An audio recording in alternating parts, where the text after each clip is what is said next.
green. Are you an ultimate Eagles football fan? Well, you're in the right place. Ready? This is Birds 365, hosted by the new Mac and Mac, Jody McDonald and John McMullen. Here we go! Who collectively have covered and talked about more than 50 plus years of Eagles football. Kick off your day with Birds 365. You'll get debate. We love to argue. You'll get the real story from inside the locker room. And you'll hear from some of the great football minds from around the region. You're about to become an Eagles insider. Get in the game. Join Jody Mack and Johnny Mack and join the football community that flocks to Birds 365. Birds 365 starts right now. Welcome to the NFL. Let's go! Let's go! Go!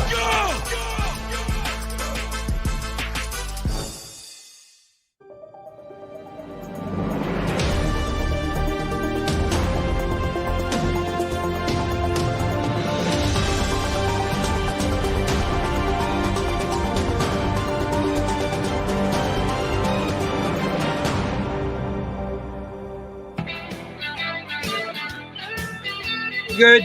Come on Monday morning, football fans. Thanks for being here with us on Birds 365. You got your Mac and Mac guys, John McMullen and Jody McDonald here to hang. Johnny Mac, how was your weekend? Spectacular. It'd be nice if we could get through a day where it doesn't rain, but it doesn't seem like that's going to happen for a while. It's April, right? April showers, isn't it? The old thing. Now it's all of a sudden June. It's crazy. Well, we had a whole bunch of time that we didn't have rain, so it actually was kind of needed. But, yeah, it can deter your plans a little bit depending on what you're doing. It's okay by me because yesterday, well, 2 days in a row, really, I got sucked into reading a book. Harlan Coben is one of my favorite mystery. Jersey guy. Yeah, he's a big-time Jersey guy, and I've even had him on my show on CBS Sports Radio because he does delve into the sports world every once in a while. So his latest novel was out, and I just got sucked into it, and I couldn't put it down. But I don't read nearly as much as I used to, but I did plenty of reading this week. So I didn't miss out on anything in the National Football League, John. This truly is summer vacation because there's nothing going on in the NFL, not even any gambling issues because nobody's at the facility, so you can't get in trouble for that. Nobody's playing National Football League games, so you can't bet on that. You can't get in trouble for that. There's nothing going on, Johnny Mac. Yeah, I mean, this is it. This is, the one lull in the calendar. And as I say, your biggest concern is off the field stuff. There's always, with the NFL, it's, people need their NFL. So they create stuff. And, there's still some Jalen Hurts, Sportsman of the Year from BET, Carson Wentz shooting black bears. There's always something. I was flipping my dials and saw that the BET awards were on. Yeah, Jalen got an award earlier in the show. He won Sportsman of the Year. Really? Congratulations. Yeah. So congratulations. It's kind of like an ESPY. I don't know what it means, but it's better than not winning. Exactly. How about that? But he won that. You got Carson Wentz. You got all the Yanks with Stephon Diggs. You always got some little things. But, I mean, this is the one lull in the NFL calendar, and they do it purposefully. I've always said this league set up the calendar so brilliantly because, Super Bowl goes right into hiring season and free agency and all that stuff. Then you got the draft right after it. Then you're back on the field with mini camps and OTAs, not in Philadelphia, but in most cities, OTAs at least. And they're always on the front page. And then you take the 6 weeks off, 5-6 weeks off, and you still have all the other stuff. You got guys working out on their own. You got, Lane Johnson, offensive line masterminds. You got Tight End University, which was again in Nashville. You have all this stuff, but this is the one point where there is a legitimate lull, at least from an organizational perspective, because everything's about the CBA. You can't have players in. So that's what it is, what it is. Right. So we attempt to correct, create stuff to talk about. And we got a couple of good guests who will do just that. Give us a helping hand with that. Jeff Kerr and Ed Kratz jumping on in the next. Oh, by the way, new executive director coming for the NFLPA. That's a big story, but we don't know who it's going to be. But that's a big off the field story. That's going to come down pretty soon, I would think. Yeah, what's the time frame on that? I don't think there's an official time frame, but Right. I think it's going to happen, before things start up again. So D. Smith has been there for a while, and there's going to be a shift, and who knows? Maybe it's J.C. Tretter's the president. He's not playing anymore. Who knows? I don't even know who the candidates are. It's probably going to be more of a organizational person, but that'll be a big story moving forward, at least for people that are interested in the off the field stuff. I think you have to be interested in the off the field stuff because it affects the on the field stuff. But once I get a little closer, we'll probably talk about it that much more. All right, let me touch on one thing that you did bring up, and that's the social media backlash that Carson Wentz is facing because he posted a picture of him successfully hunting, I guess was in Alaska. Did he get an Alaskan bear that he bagged and took a photo of and put up on social media? I'm not a hunter, John. I've never been a hunter. I fired a rifle once in my life with my college girlfriend's father out in their backyard because they lived out in East Jabip and they wanted to be out and show me how to shoot a gun. I did.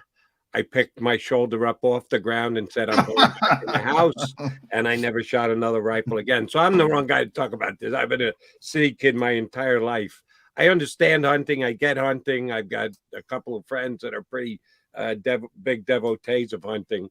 It doesn't affect me. It doesn't move my needle one way or the other. But to me, the significance of this story is Carson Wentz just doesn't get it. That I'm not telling me he can't hunt, shouldn't hunt, that what he did was wrong. No, I got no gripe. I got no issues. I got no problems. It's not for me. But he's an out-of-work quarterback who wants to get back to work, who is motivated to get one more chance in the National Football League, and yet he wants to show the world what a great hunter he is. We thought you were trying to be a great quarterback. Who, if you're talking about your football capabilities, who cares if you can hunt or not, Carson? Does he not understand that this probably doesn't play well with the football fans out there? His fellow hunters probably go, ooh, nice job, Carson. That's a hell of a bear you got.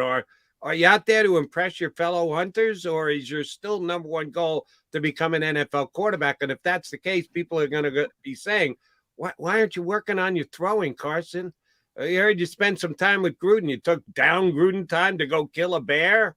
He is one of the more talented players who just doesn't get it. He's got no social grasp of what's going on around him. And I think we saw another big example of that this week. Yeah, I mean, I'm torn on this one because I think people are way too quick to insult people that do things that they don't like. And I'm not a hunter. I'm with you. I've never hunted a day in my life. I don't like it. In fact, I'm an animal lover. I love animals. So I don't get it. I don't want to be a part of it. But at the same time, I really have a problem with people that jump down his throat because he enjoys something. I mean, he's from the Midwest. I lived in the Midwest for years, and I was a fish out of water because I'm like you. I'm from here. Now, I'm not a city kid, but, I'm around. I've been around major cities my entire life. And it's not for me. At the same time, I agree with you in the fact that there's a PR perspective, and you have to understand the society you're in, and that's where it is. And it goes much farther than football with the incredible polarization. People want you to agree with them. And it's something as simple as football, which is supposed to be entertainment. If I say something that people don't like, Marcus again was on the show last week. Aggregator took what he said out of context when he called Jalen Hurts insecure. He was actually complimenting Jalen Hurts. Used the term insecurity. I don't necessarily agree with that term that he used, but he used it purposefully. He has no problem with it. I understand what he's trying to say. They completely leave out the context. Everybody's jumping down his throat. They want you to agree with what they think. And this is far too many people in the world about things as meaningless as sports, excuse me, Jody. Never mind actual issues. I don't like it, but I realize it. And if you're a quarterback and you're a high profile person, look, just do what you like to do, but just leave it on the back burner. Don't put it out there for everybody to see. That's the advice I'd be giving Carson Wentz if I were his agents and saying, look, dude, I mean, there's a bunch of people that are going to jump down your throat for this. Just, don't put it on Instagram, wherever he put it. I think it was, I don't know, but don't put it on social media. Just go with your brothers. He had a hunting show for a while. He likes hunting. Again, I'm not going hunting. I'm not a big fan. But he's got to understand in the position that he wants to be in, the position he was. He got in trouble here for posting a picture with his dogs and a bunch of dead ducks that he hunted. I mean, why not learn from that? Yeah, so I'm with you. I mean, you got to learn from mistakes. And in the case of that, keep it off social media. See, we half agree here. Again, I'm never hunter. I'm not going to hunt. I'm not going to become a hunter, but I'm not going to hold it against someone who wants to hunt. To me, it's not a hunting thing. It's a not preparing to become an NFL quarterback again thing. Let's say something that people don't have a problem with. If there's a percentage of the population that does have a problem with hunting, going to the beach, drinking cocktails with umbrellas in it. If he went on social media and that's all he put up, 20 pictures of him sitting around drinking different cocktails and getting a sunburn because he's a little fair scared to begin with, that would bother me just as much. Well, Don't guys go with that. Keep that under wraps. I'm not saying he can't go to the beach, but do you need to advertise on social media that you're out there doing something other than getting ready for the football season? All right. As long as bothers me is he has no concept of the fact that people follow him on whatever social media platform he chooses. You're right. I think it was Instagram. People aren't following Carson Wentz on Instagram for his hunting photos. They're following him because he's an NFL quarterback, because he almost was the MVP of the league one year. You got to know your audience, Carson. You got to play to it or play away from it, and he's got no friggin' clue what he's doing. Well, as long as you're talking about the advertisement of it, because people don't, we talked about this with Gannon leaning up to the Super Bowl, these insane lunatics who think, 24/7 got to be locked in, 24/7. Especially in the law, people do go on vacation. Even Jalen Hurts, he's not working every moment of every day. He's got a tremendous work ethic. One of the guys who worked harder than anybody, and when I was covering the NBA and early, and I got tremendous respect for, was Magic Johnson, who came into the league as a pretty poor shooter and left it as a 90% free throw shooter. Guy was always in the gym. Well, Magic was also having some fun as well, as we all know. I don't understand these people. These are young men. They don't just do football 24/7. All right. And people that expect that are insane. So as long as you're talking about the advertising part of it on social media, which I was talking about the same thing, just from a hunting perspective, just leave it off. Yes, that's the point. As you do Ben Simmons, perfect example. Every summer it was a tradition, was like the Masters, a tradition like any other. You go out on the court, make a couple threes, and everybody would be like, "Oh, he's working hard." No, he's not. He's just putting it on Instagram for you to see. And he never improved one iota as a shooter. In fact, he regressed, as we all know. So as long as you're talking about that part of it, the mentality that these guys are, oh, you gotta be with Gruden every day, every moment, that doesn't exist, Jody. With the hardest workers in the world, that doesn't exist. People have family lives. He's got a wife. He's got kids. That doesn't exist. Now, I'll be the first one to tell you, one of the issues is he went out to work with Tom House, and that's when he got a spike in success, and then he stopped doing it, and that's when it came down. That year, he wasn't working out with him every day. He was out there for a week, 10 days, and they're trying to get his mechanics better, and they did. And he stopped doing that. That's legitimate criticism. The 24/7 bullshit, that's unrealistic. And people are nuts if they think that of anyone. Anyone. You're correct, it is, but it's what you advertise. It's what you put out there. Nobody knows what everybody does 24/7, and nor should they. And if you think you should know, or that's their job to inform you on what they're doing 24/7, shut up. You have no control over someone else's life. You make your own decisions when you go to social media.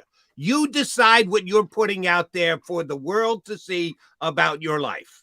And my point is, Carson Wentz, an unemployed quarterback, comparing him to Jalen Hurts, who's coming off a season in which he was the runner-up for the MVP, isn't a fair comparison.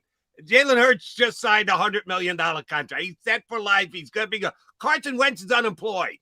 So when you're an unemployed quarterback, you're a little bit more under the microscope as to what you're doing when you're not on the football field, and a 24/7 aspect to it. And he decides he wants to advertise to the world, yeah, I'm not working on my quarterback skills. I got to go hunting. That's just dumb. It shows that Carson Wentz has been less self-aware than a quarterback needs to be if he wants to be a $100 million quarterback. An athlete needs to be if he wants to be a $100 million athlete. It just typifies what Carson Wentz's career was, that he decided he was going to show the world that he's doing something other than preparing for the upcoming season when he doesn't even have a team to prepare for it. That's the point I'm trying to make. And that's where I think you can say, what are you doing? Why aren't you working on it? He's unemployed, John. Magic Johnson was one of the greatest players ever.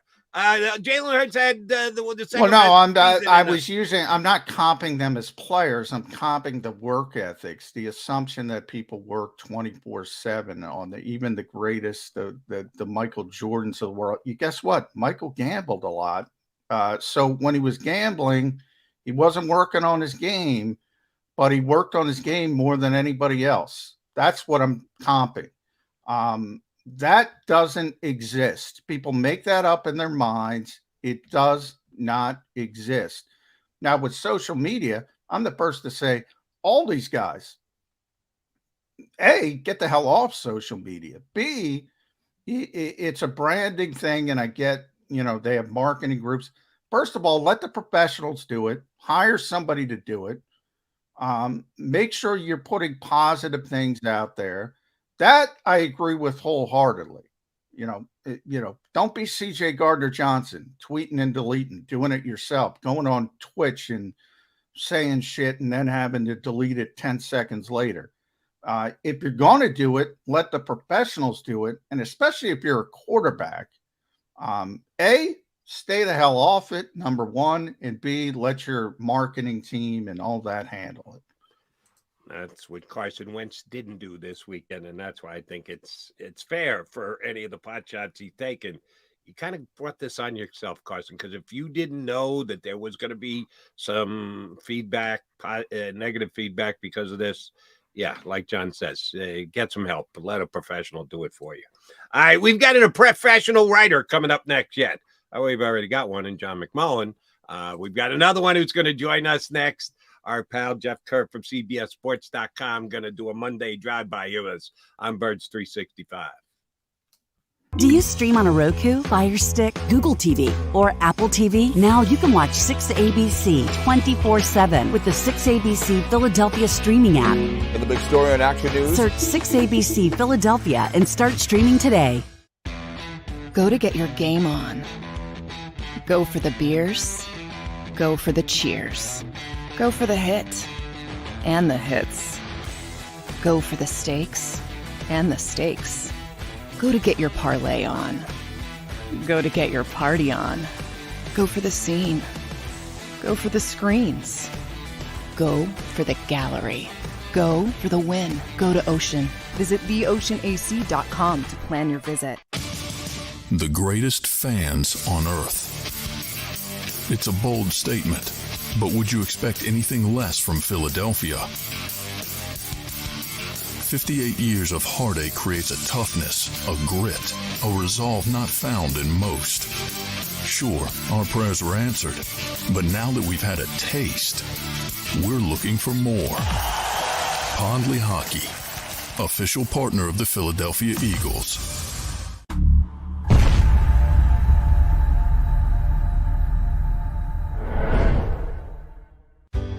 Go passionately.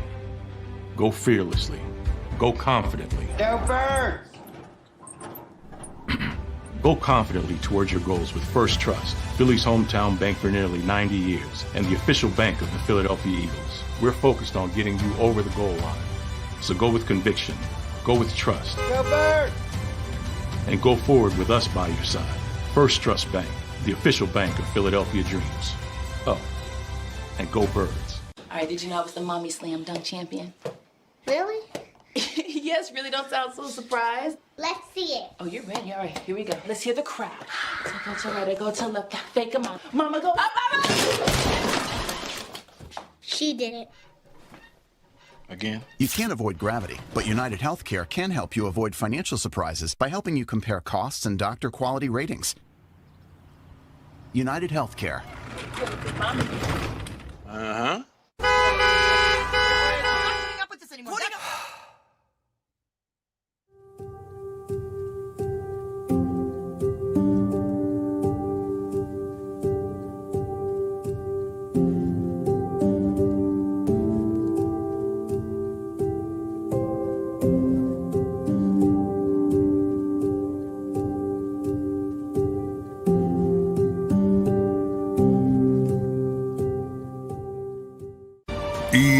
EAGLES, Eagles.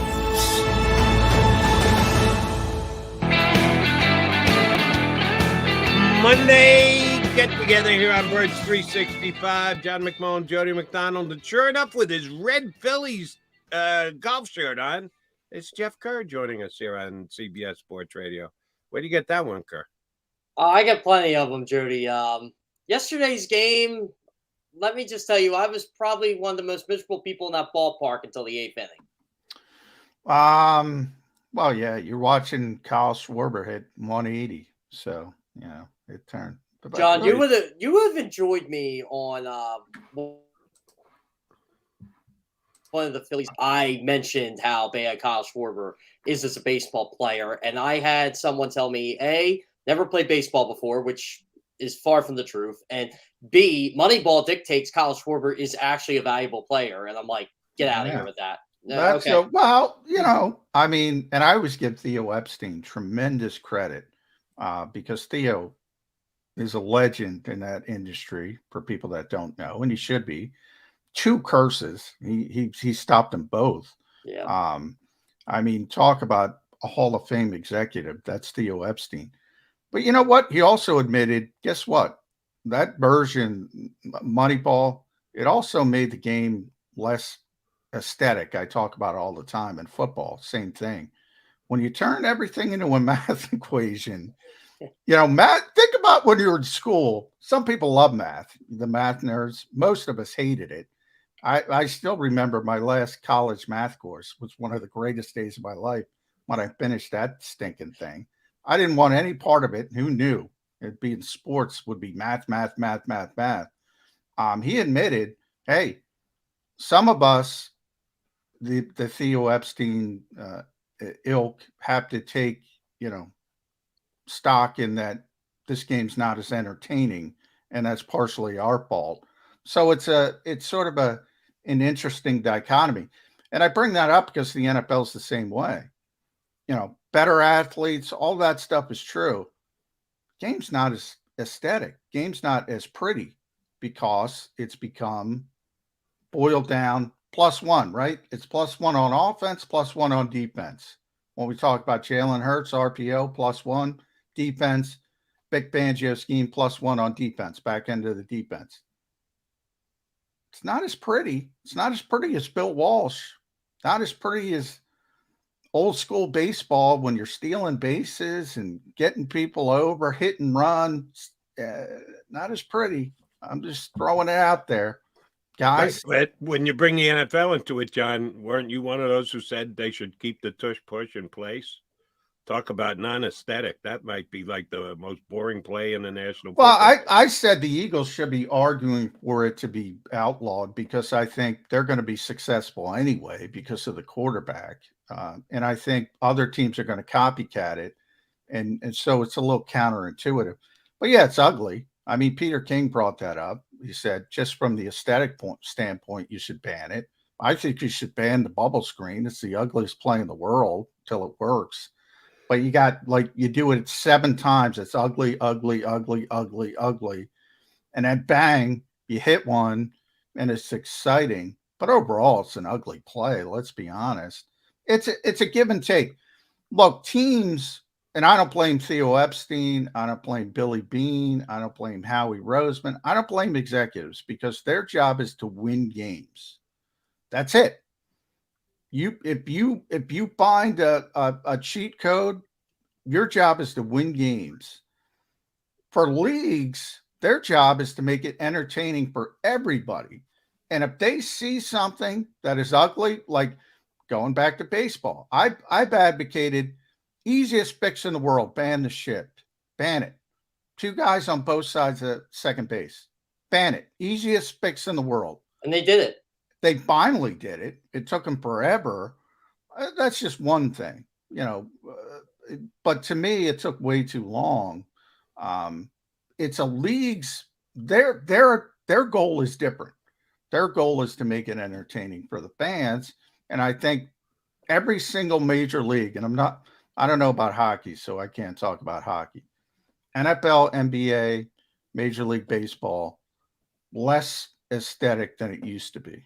Better athletes, better individual players because everything evolves, but the games themselves are uglier. I'll go further with the NBA point. So a couple years ago, it was when the Sixers traded for James Harden. And I saw this social media backlash about free throws are bad for the game. What are you talking about? They're part of the game. All they try to do is go to the line. I'm like, that's all I tried to do when I played basketball. I definitely wasn't scoring. I'm 5'6". I definitely wasn't scoring off 6'4", 6'5" guys. I had to go to the line. You drive the lane, you hope they foul you, and I was an 80% free throw shooter. You make 2 and you go to the other side of the court. Well, basketball is probably the easiest to understand because it became all about threes. I told Jody in the past, I mean, the most exciting basketball time for me is watching Mo Cheeks run the break and either Doc or Bobby Jones slamming it down. Now what happens? Somebody gets out on the break. You got guys veering to the 3-point line. Not nearly as exciting. But if you think about it from the math standpoint, when you get the nerds involved, if you shoot 40% from 3, think of it 4 of 10, which is nothing for a Steph Curry, somebody of that nature, top tier shooter. You got to shoot 60% from 2. So that's what it became. You have a better chance to win the game if you keep heaving up threes. And hey, but math was never fun. It's fun for some people, but yes, on the whole, for the minority. I'm one of them. I was a math guy, so good on you. And that's how do you incorporate math into bowling? That's where I get off the train. Math is fine, why does it need to take over sports? That's an issue.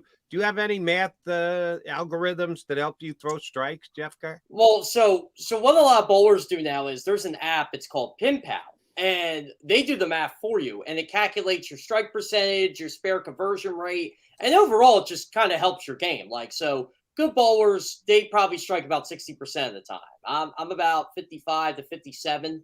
So you want to get in the 60 range because the more strikes you get, obviously, the higher average. But there's tons of math in bowling because the strike is 10 pins plus the next 2 shots you bowl compared to a spare.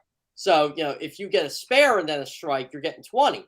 But if you get 2 spares, you get whatever you get on your first count. So say I bowl a spare and then I get a 9, I get 19. But if I get a spare and if I just keep getting strikes, that's 30 pins to my total. That's the ultimate goal. You want to get a string of strikes. Despite being math deficient, I can figure that out. Yeah, exactly. Have 2 shots after the one nothing shot. Nothing changes. I don't need to go to my iPhone for that. I can figure that one out all by myself. Let me ask you another math question. Is the math for Dalvin Cooks and why am I forgetting? DeAndre Hopkins. Does the math now say don't even think about signing? Wait till training camp? You don't need to put in that extra time. Week 2, week 3, give yourself 2 weeks before the camp. Does the math say, or just common sense say, if you don't have the offer that you like right now, you're better off waiting till after somebody gets hurt in training camp? Oh, he should wait. Absolutely. And that's what DeAndre Hopkins is doing right now, right? Like he has offers from Titans and Patriots, but in the back of his mind, hey, you know what? Let's wait a bit here because I got 5 weeks. And that's what Dalvin Cook should be doing too, because he's going to have offers. He's going to have teams interested in him. I mean, what you got now? He's got the Dolphins in play for himself. I'm sure the Jets want him. There's going to be other teams, and every team's going to need a running back at some point, especially if they don't like their running back situation. They're going to give him the money he wants. If he's looking for $10 million a year, he might get it. He still is. Think he's going to get 10? He might. I don't think he's getting 10 from anybody. He's the only running back to run for 1,000 yards in each of the last 4 years and he can catch the ball out of the backfield. That's part of the problem, though, because if he's run it, he's touched it so much, and we know how this league thinks about guys who have touched it a lot. Do you guys think his brother? You guys think his brother will try recruiting the Buffalo? No, because his brother wants to play. Yeah, that's true. James is going to be the number one. If he played another position other than his position, he'd be recruiting the hell out of him. Since they play the same position, yo, bro, where you going? As long as it's not Buffalo. And in fact, I would think Dalvin would want to steer clear unless there's no other options. Because he wants to let his brother have a chance as well. So I think that would kind of hurt Buffalo, but I that position is just, man, I don't know why anybody, we talked about this a little last week, Jeff, why anybody coming up, back in a different era, it was the high profile position. You had that era in college football where the Heisman was running back. It was a running back award. Now, I don't know why young players would want to play running back. If you have talent, go be a quarterback, go play wide receiver. Why would you want to play running back? I'll even say this for college, and I know this for a fact with James Franklin. He recruits as many running backs as he can, and the ones he gets, he keeps them all happy because they're barely getting the touches that they normally would get. And he said, hey, look, I'm trying to get these guys in the NFL. I'm trying to make sure they have as long NFL careers as they can. If I can limit that in college, I'm going to do that. That was a big thing with Miles Sanders when he came in. He barely got the ball in college, and he's doing that now with Nick Singleton and Katron Allen. He's got a couple other guys coming in. He's going to be splitting carries between his backs, and he's got NFL running backs right now on his college roster. And I think a lot of college coaches are starting to go toward that trend because of the shelf life of that position. Yeah, that would surprise me if that actually works out, that it's successful and Penn State running backs are going high despite the fact that they don't have many. That sounds like a risky proposition to me. But again, too much math. Screw the math. We don't want to do math here. Let me ask you about the math of the Philadelphia Eagle linebackers. John and I have talked it to death. We'll do so through the entire season as to whether their two linebackers, starting linebackers, are good enough. We believe Nakobe Dean will be, although we don't have much evidence of what happened last year. And Nicholas Morrow is the other starting linebacker. Is Morrow going to be the guy week 1? Are the Eagles going to go out and get another linebacker? Is this the year Davion Taylor comes out of nowhere and justifies his draft status from a couple of years ago? How confident are you in the Eagles linebackers today as we sit here on June 26th, Jeff Kerr? Outside Nakobe Dean, I'll give it a 2. I don't think Nicholas Morrow is going to be a starter on this team week 1. He doesn't even have a guaranteed contract. He doesn't guarantee money. You know, we want to talk about math. I do think that they're going to at least try to add somebody. And, you know, John and I saw this firsthand last year with the safeties in training camp. You know, you saw Jaquaski Tart, you saw Anthony Harris. And I remember, I think I did, it was my second to last 53-man roster prediction, or my last one. I said, you know, the guys that I have, I put to be determined. And they're like, what do you mean? I'm like, well, I don't know if these guys are actually going to be on the team. And I think, you know, Christian Ellis is going to be on the team. I think Davion Taylor, I don't know. I mean, he had a good camp last year and then he got hurt. Morrow's a wild card here. I don't know. I just don't trust Morrow as a starter. I think it's going to be Nakobe Dean and somebody else. Yeah, my only locks at linebacker, I just did my locks heading into training camp, were Nakobe and Christian Ellis. They're going to be on the team. Anybody else, you could see a path where they're not on the team. Everybody, Nicholas Morrow, Sean Bradley, Davion Taylor, et cetera, et cetera. And by lock, I mean 100%. They're going to be on the team barring injury. Nakobe's going to be on the team. Christian's going to be on the team. Christian might just be a special teamer, but he's so good there, he's a lock to make the team. Or he might be a starting linebacker. We did have Brad Spielberger on. Brad, I bought into something Brad said, because I bring that up all the time. The Eagles didn't give Nicholas Morrow any guaranteed money. And they gave, if you look at that whole group, those one-year guys who signed for $2 million, a little bit over $2 million, Terrell Edmonds of the world, Olamide Zaccheaus, Rashad Penny, Justin Evans, they all got 500 to 600 grand. I think Olamide got 650. He was the high point. They all got something to sign. Nicholas Morrow didn't get anything to sign, but he signed very early, as Brad pointed out. And remember where he's coming from.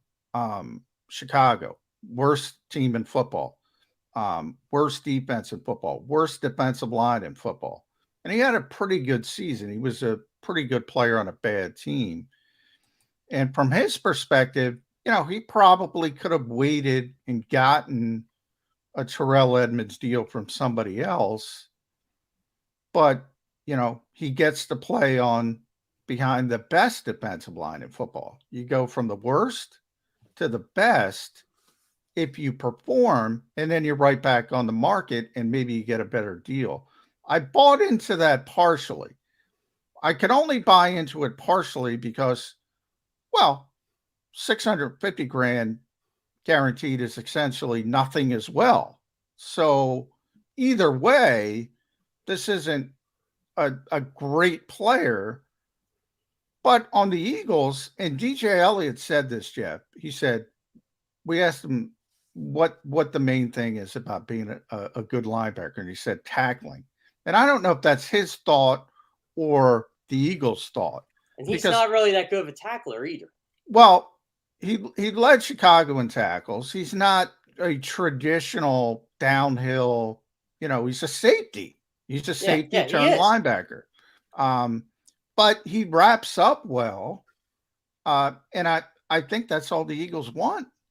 That's all they want. He did miss a lot of tackles last year, but also adding on to what we talked about last week with the Eagles and their run defense, they really don't seem to mind that. So I think that kind of favors Nicholas Morrow.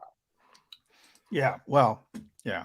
Yeah, the one thing, and hearing from Spielberg is a guy who works at Pro Football Focus, and they really do in-depth tape work and evaluation of players. Just going by tackles can be misleading.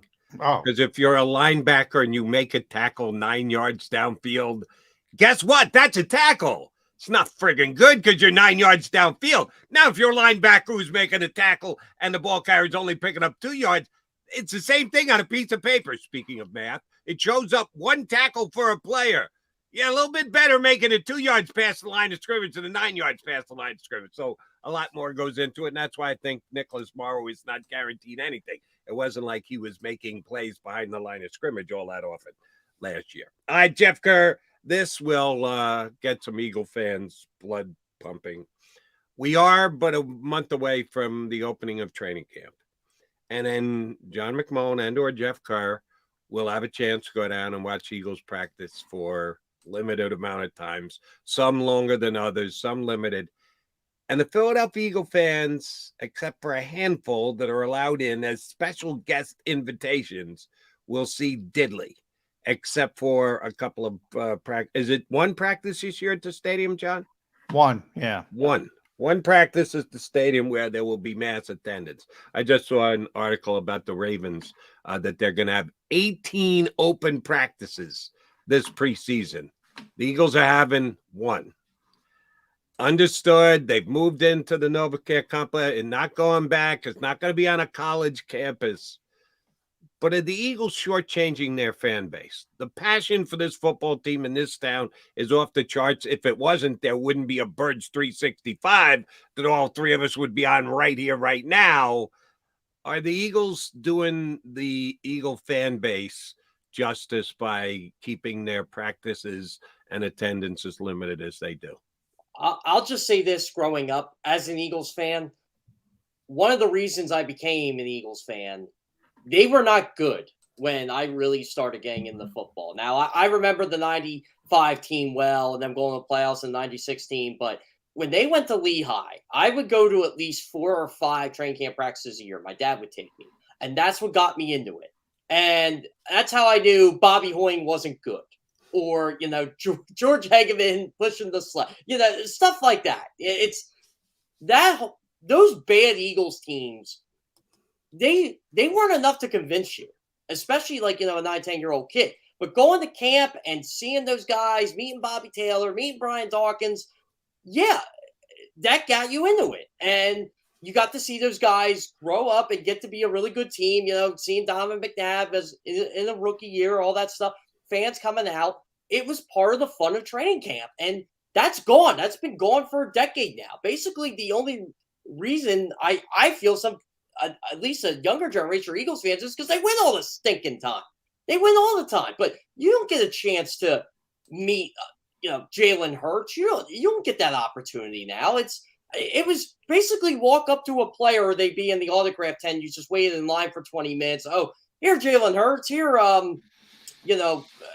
AJ Brown, here, Devonta Smith.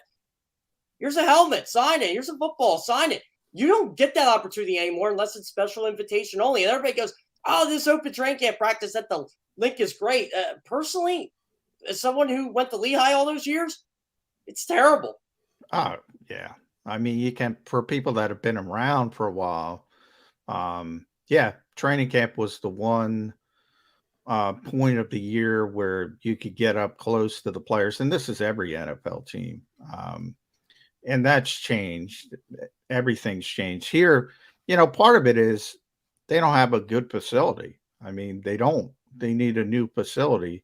When you compare it to some of the other newer facilities around the NFL and Baltimore's got a nice one, by the way. Yeah, Baltimore's 18 practices the Ravens are going to have open. You gotta have a room. You gotta have room to do it. They don't have room to do it.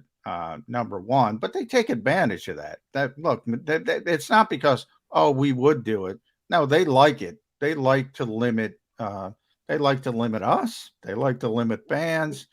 I talk about it all the time, and it's not going back. I mean, if they do, when Super Bowl 52 was out in Minneapolis, we got to tour the Vikings at the time new facility. That thing's like a little city. You got like a high school stadium. They have all this room where they can invite the fans in. The Eagles don't have that. I don't think they want it, to be honest. If they do move out to the suburbs at some point, and by that I mean their practice facility, and they have the room and they build this glorious palace that some other teams have, I still don't think they're going back. I don't. That's Well, just then are at they least. doing it to service to the Eagles fans? Oh yeah, of course. I think that's why Chiefs fans are so passionate about their football team, because they still do that stuff. They have an outdated practice. Well, they don't even go to their practice facility is outdated, but they go away for training Now, camp. who knows? Maybe it changes when Julian takes over. Maybe he's more in touch. You know, who knows down the road? But this regime, and it would be years if they broke ground tomorrow. Would be years. It's not going to change with this particular regime. Okay. And yeah, Jody, I mean, of course, it's a disservice to the fan base. I don't think there's any doubt about that. I think Eagles fans deserve better. I really do. I feel they deserve to see this team all the time. And, you know, and we always say it from our media side, John, you know, we have to put phones away, which for good reason, but, you know, fans can take videos that they want, and they have every right to do that. But I can tell you firsthand, the Eagles don't like it. No, they hate it. But they try to stop it at NovaCare. They try to have all the security guards stop it. They can't stop it at everybody. At Lincoln Financial Field, the open practice, that's where it's really laughable. We have to put away our phones, but if you're in the stands, the fans tape the whole practice. They do the whole practice, and everybody's seeing it anyway. So I remember someone got a video. I think it was like a deep pass that it was either last year or 2 years ago. And someone said, "You should be a member of the media. You get better than me." I'm like, no, he can't, because if he did that, he wouldn't be able to get that video. So let me ask both you guys. I think I know the answer, but I just want you guys to go on the record with it. The reason the Eagles are the way that they are, that you're suggesting that it's never going backwards, and as long as the current group who's in charge of the Eagles is in charge, it's not going to change. They believe that it's a competitive advantage to not have their. Absolutely. Jody, they are 10 times more secretive than the CIA or the NSA. So let me ask you this question. Is it an embarrassment that they lost to the Kansas City Chiefs last year with, as John McMullen and many others stated, the better team, and they had the advantage of keeping things under wrap as compared to Kansas City, who, as Jeff just told us, has these open practices, everybody knows their business? Does that mean that last year's loss was even more painful because they should have won, because they have this competitive advantage of secrecy? No, because it's not. I'll let Jeff answer. It's not a competitive advantage. The fact that they think it Jeff is. Lurie's a dope is what you're telling me. Well, he's not a dope. Yeah, he's not a dope. Here's the thing, Jody. They didn't do it purposefully. And, you know, when they moved back to the NovaCare complex, it wasn't purposefully for a competitive advantage. Doug just said, you know what? We don't want to travel. There's not enough time. You know, back in the old days when training camp was a month long and you got everybody together, it was more of a logistical thing. Now, as they got it back there, they just liked it more and more. And now it's become and they're way too secretive. It's not a competitive. Which is it, convenience or secretive? Which one is more important? It started as convenience. It turned into they like it. John, were you there the day it was Chip Kelly's first year, and it was after training camp, and when basically everybody was tweeting everything about practice, and they just basically put the kibosh on everything? All right, you guys get 10 minutes. That's it. You're out of here. Were you there that day? Well, Chip was the first to do. Chip was the first to bring it back, and then Doug had the option. They gave Doug the option, and Doug's like, "No, I'm not going back." So it turned into convenience, as I said, and then more of they turned into liking it, and the way it turned out, and the way they could limit fans and do it the way they do it. And again, in my opinion, this is just my opinion, this regime is never going back. Now, if things change, it's always open-ended, but this particular regime, no. And to Jody's point, it's never an embarrassment to lose to Andy Reid and Patrick Mahomes. No. So it's never an embarrassment. But are they disappointed they lost? Of course. So should the Eagles have done a better job of spying Kansas City's practices back in June? Because Kansas City opened his arms and said, everybody, come on in, videotape whatever you want. Whereas the Eagles don't let anybody get anywhere. I don't know what Kansas City does. Number one, they're not letting people video the entire practice. No, they're definitely at least media people, because they don't have. You got to sneak a fan in there. You got to get somebody from the Dirty 30 to throw on a Kansas City Chiefs shirt and go to their practices and get some secret video for a potential Super Bowl matchup. I hate to break down the fourth wall, if this is a fourth wall for people, but what you do in July has no bearing on what happens if you're lucky enough to be playing in February. Nothing you've done in July is meaningful to what's going on in February. So I'm guessing Andy Reid would disagree with you, John. Not from the standpoint, I'm not saying it's not important. You got to build your team. I'm saying if Nick Sirianni was, I don't know if you want to call it forward thinking, to have a spy in Kansas City, what you're trying to in July, it's not going to help him in February. It's not going to help him in February. Helps Kansas City build their team. That's different. Again, off season is for teaching. Training camp is for evaluation. Regular season is for game prep on that particular opponent. This assumption that you're preparing for Kansas. We had this discussion that you're preparing for Kansas City in July. That doesn't work that way. Doesn't work that way in the NFL. I still remember at Super Bowl week, just going to both practices, I would ask a bunch of Chiefs players in the morning, and they're like, you know what? We honestly really started looking at the Eagles stuff after they won. And after, it was basically that Monday, because Creed Humphrey, Trey Smith, a lot of those guys were like, they didn't realize like how good the Eagles front was. And they're like, okay, like we got to be on our, we got to make sure we get the calls right. We got to make sure we could do this and that right. And Patrick Mahomes even admitted as such. He goes, look, they put up multiple fronts on defense that you just got to be ready for. And I think Patrick Mahomes said, look, if I'm going to beat this team, I ain't beating them throwing the ball 20, 30 yards downfield. So what is this year's Kansas City Chiefs Philadelphia Eagles in-season game going to be like? If they're both the favorites to win their conferences and get back to a Super Bowl, I know it's been a while since we had a Super Bowl repeat. But you're better at this stuff than I am, Kerr. Cowboys, Bills, the last time they ran it back 2 years in a row, same two teams. I'm trying to remember. There hasn't been another rematch since, has there? No, there has been. I'm trying to remember the last one. I want to say it was. I really got to go back here. So let's see. Same two teams in the Super Bowl 2 years running. Yeah, I'm trying to think. There was one recently, but it wasn't.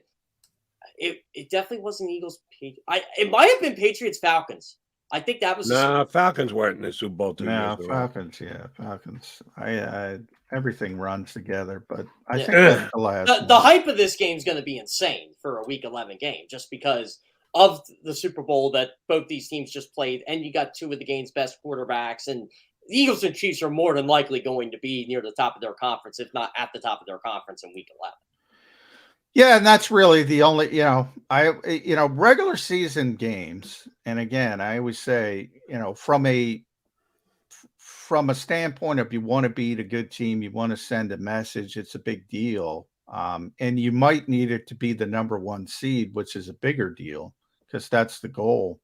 But if you're going to lose a game, you always want to lose it against an AFC team if you're in the NFC, and vice versa. If you're going to lose a game, it's better to lose an NFC to an NFC team if you're an AFC team, just from tie breaking and all that kind of procedure. Now, if you're threatening to go 17-0, you want to go 17-0, but and that's why we were talking about what are the most important games on the schedule.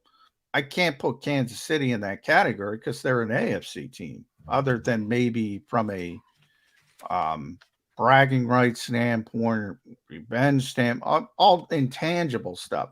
Like you can't lose to San Francisco if you're going to be jockeying for that number 1 seed. You can't lose to Dallas if you want to win the NFC East. And those are your first goals. The first goal, obviously, win the division, win the conference. And as we all know, we've seen the Eagles win the conference, Super Bowl 52, Super Bowl 57. What did that have in common? Number 1 seed. Everybody's got to come to Lincoln Financial Field. That's Jody. I got the answer for you. So Seattle, Denver was the last Super Bowl rematch the following year. Then it was Green Bay, New England, then Dallas, Buffalo. So those were the last 3. Green Bay, New England? In 97, they met in week 9. Oh, no. Either you've misunderstood my question or... No, he meant back-to-back Super Bowl. Back-to-back Super Bowls, playing the same team. Okay. I thought you meant Super Bowl rematch like the following season. Okay, yeah. No. I was talking about so back-to-back, it would be Dallas, Buffalo. So that's what I thought. Yeah, you're correct. And here to John's point about the most important game. In the moment, at the time, playing an AFC team because of tiebreakers, yes, NFC games are more important than AFC games. That's a given. But if at the end of the season you play it out, and let's say the Eagles win the home field advantage in the NFC by 2 games, they go 15-2, and nobody else goes 13-3. But then we get to the Super Bowl, and they're playing the Kansas City Chiefs. Oh, yeah, the most important in the game of the season was when you played the Kansas City Chiefs. Before you know the way it's going to play out, you have to take tiebreakers into consideration. After the fact, you could look back and go, damn, we should have won that Kansas City game. Yeah, we give them a little bit of a mental edge because they beat us. That's one of the only 2 games we lost all year. You don't know it at the time, but you can at the end of the season say, yeah, the most important game we played in the regular season was against an AFC opponent, if you are playing them in a Super Bowl rematch. Not necessarily. I mean, that goes back to the intangible stuff. You know, is it intangible? Some people say it's hard to beat a team twice. Some people say it's hard to beat a team 3 times. The Eagles disproved that theory. Yeah. It didn't work for the Giants. Oh, it's hard to beat a team 3 times. You know what's funny? I did a story that week, and actually teams that beat somebody 3 times in the season that swept them in the regular season, they're 14-7 all time, now 15-7. Yeah. It's not. Turns out if you beat a team twice, you're probably much better than that team. And more often than not, you're going to beat them the 3rd time, which makes common sense. But at Jeff Kerr CBS, I'll leave it here because it is list season. I didn't get to this list. The most, I guess, the best list I saw in recent days was over at NFL.com. Off-season stories that are overblown. And number 3 was the Eagles losing both coordinators. Now, which is it? Did you lose the Super Bowl because of one quarter, or it's overblown because you lost both coordinators? Overblown or not, losing both coordinators? Overblown. I agree. And so I was actually on one of the Cardinals' big podcasts last week. We were talking about the Gannon move and all that and all the tampering and whatnot. And they go, do Eagles fans even care that he's gone? Like, why does everybody make such a big deal? He's not there. This is Arizona. I'm like, I don't know. I think they're going to miss Shane Steichen a lot more than John McCann, but that's just my opinion. Agreed. That's why I disagree with our buddy Eric at home. Eric's good too, by the way. Yeah. Ed's a friend, and Eric's a friend, comes on the show and does a good job whenever he's on with us. We don't know what kind of play caller the new offensive coordinator is going to be for the Eagles. We know that Shane Steichen was very good at it. And that will be something that I think will be under the microscope and will be scrutinized. It could turn out to be a non-big deal, but until we actually see results, I'm going to still consider it a pretty damn big deal because they're going to have a different trigger puller calling the Eagles plays this year. We'll see how that plays out. Jeff Kerr, always a pleasure, brother. Keep wearing your Philly red. Thanks for hopping on with us today. No problem, guys. By the way, it is list season. It is ranking season. I rank the top 10 tackles in the NFL, top 10 guards, and I get to do, or interior linemen, I should say. And then I'm doing edge defenders this week and ranking the best defensive units in football. So Expect Now the you're Eagles on D-line on that vacation one. next week, though, right? We I can't am get on- you back to. Oh yeah, I defend got bowling nationals next week. We'll see how much I'm humbled by the pros. And he's got the app downloaded, so he doesn't have to do the math for his bowling shot. The strike percentage will probably be about 35% on a pro shot. Let's just put it that way. Jeez, he's appling up. All right, Jeff Kerr, thanks much. That's Jeff Kerr from CBS Sports here with us on Birds 365. All right, coming back, we still got plenty to sink our teeth into, including talking to Ed Kratz. Oh, we got to get into your top 25 list. John and Ed listing the 25 best Eagles working from the bottom up. Because we had a weekend, we got 3 new names to add to the list. We'll do that when we come back here next on Birds 365.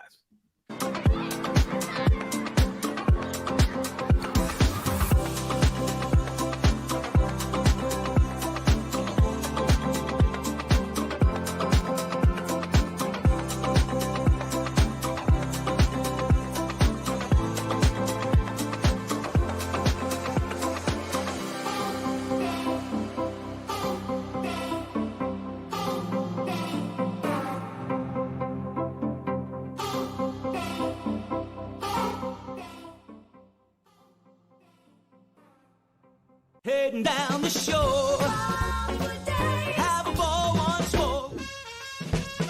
Here, imaginations run wild and time stands still. Because here, you can find the best of the Jersey Shore, all on one 5-mile island. So leave the old you behind and get lost in the woods. Wild, wild, wild wood days.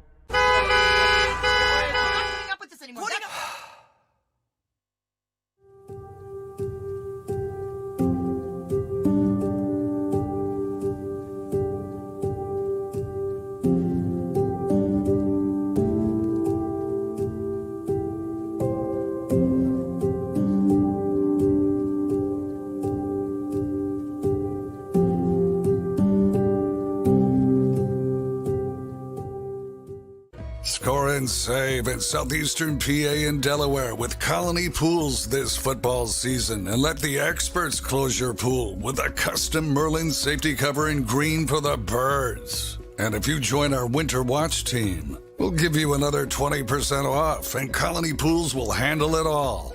Keep your tiles on your pool, not in your pool. Fly with Colony right now, birds fans. Visit flywithcolony.com. Hi everybody, my name's Jason Lombardi. I'm an inspector at DryTech. At DryTech we offer 3 major services, the first one being basement waterproofing, the second service we offer is foundation and structural repairs, and then the third service that we offer is mold remediation. If you feel you are having a waterproofing issue, give DryTech a call or check us out online.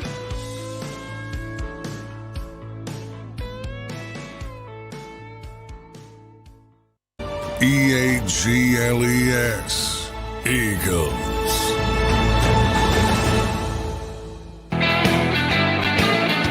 With John McMullen, I'm Jody McDonald. You got Mac and Mac holding down Birds 365 here for you this summer. Not much going on in the Eagles world. In the NFL in general, it's the downtime. So how do you create some conversation about the National Football League at this time? Put together a list. Rankings, ratings, having some fun, putting guys in specific orders. And John is doing just that with his buddy Ed Kratz, who's going to join us coming up in about 15 minutes from now on the 25 best Philadelphia Eagles on their roster going into the season. And John and Ed are doing it right here, right now, which means we don't know that these guys are going to be Philadelphia Eagles. By the time we get to training camp, there could be additions, there could be subtractions. You never know, but you do it in a moment and you put them in a specific order and you have some fun talking about it. As per the top 25 from the bottom up, Ed and John had Kenny Gainwell at number 5, Nick Morrow at number 24, Reed Blankenship, number 23, and Terrell Edmonds at number 22. I felt bad that John's doing all this work, even though Ed's probably doing the heavy lifting. Actually, So I said, I'm doing I got the heavy lifting. Come on, I'm doing the math. The math You is are? the hard part. You Math. Not too much math conversation today. I apologize. Kratz palmed that off on you and made you do the addition and subtraction and division, I should say. Yeah. So I felt bad. So I said, all right, I got to come up with my own top 25 list. So I did. Couple different at the bottom. I had Zach Mack on my list. I think that he's going to get a chance to play both inside and outside this year. Now, there's a chance that the Eagle corners will all stay healthy and Zach Mack will be a special teamer only. But somehow Avante Maddox always seems to get hurt. So I think Zach Mack is going to actually be a bit of a contributor this year. And I put Kristen Ellis on instead of Nicholas Morrow because I don't have faith that Nicholas Morrow is going to be a starting Eagle linebacker. Now, you can't rate Patrick Queen, the guy who I will continue to beat the drum for, that I think the Eagles should acquire until they acquire him. So you can't put him on the list. So I think there's a good chance that Christian Ellis could end up playing more than Nicholas Morrow.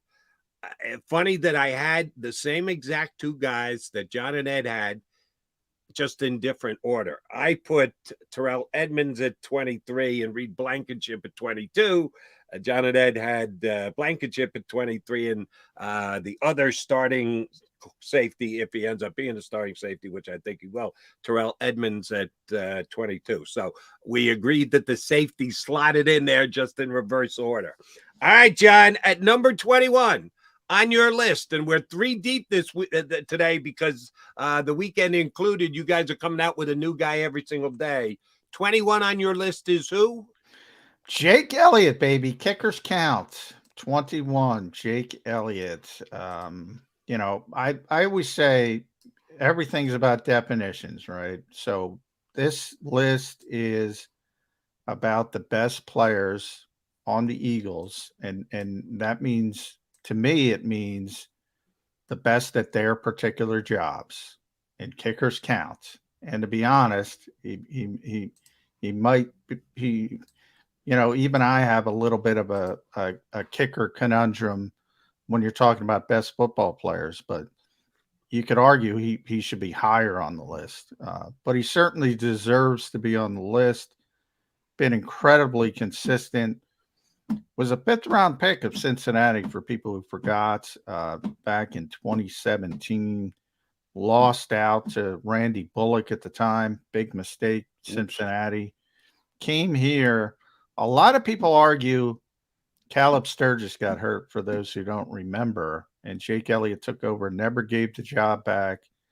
Was that Sturgis 60? wasn't bad. He wasn't a bad kicker. No, he had one good year. Then he kind of struggled a little bit. Jake came in. It was late September. He made that 61-yard field goal against the Giants. Right. A lot of people say that was the sort of lift off towards the Super Bowl. That was obviously an Eagles record at the time. It was the 7th longest kick, I think, in history. It was the 3rd longest game-winning walk-off kick in history. You know, he just had a tremendous rookie season. Set the franchise record for the longest kick, postseason kick against Atlanta. 2 longest Super Bowl kicks for a rookie ever in the Super Bowl, and he's just been incredibly consistent. He had one bad season, 2020, like everybody. Doug Peterson's like, he was bad. And then he bounced right back. Basically, 83 to 90% field goal percentage every year. Already has the record for most 50-yard field goals. Lapped David Akers early in that category. He's just a great kicker. And he's one of the best players on this team, but he plays kicker. So, but he deserves to be on this list. And I would argue, you know, you just took out the importance, and it's tough to do. And importance should be involved.